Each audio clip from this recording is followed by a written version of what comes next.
Well, you asked just how did I come to this idea of a living theory? And you mentioned that sense of being a living contradiction.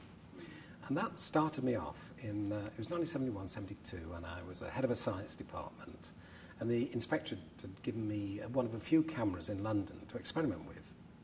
And I turned the camera on myself, and I could see when I saw what I was doing in the classroom that I wasn't actually doing what I believed I was doing, and that is to get inquiry learning going with my pupils, where they were actually asking the questions and I was making a serious response.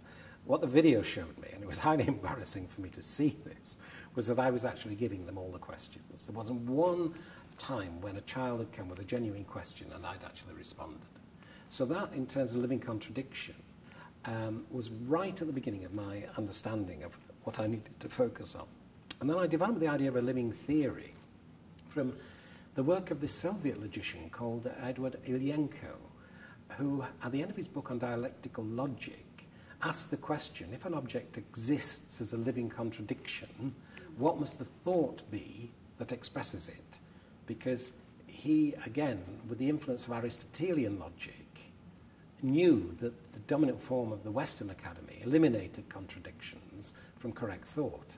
So my thought was, well, if I'm grounded in a living contradiction, why can't I generate a living theory from that ground and see if it meets one of my criticisms of the traditional theory, which was that it was made by the philosophers, psychologists, sociologists, and historians?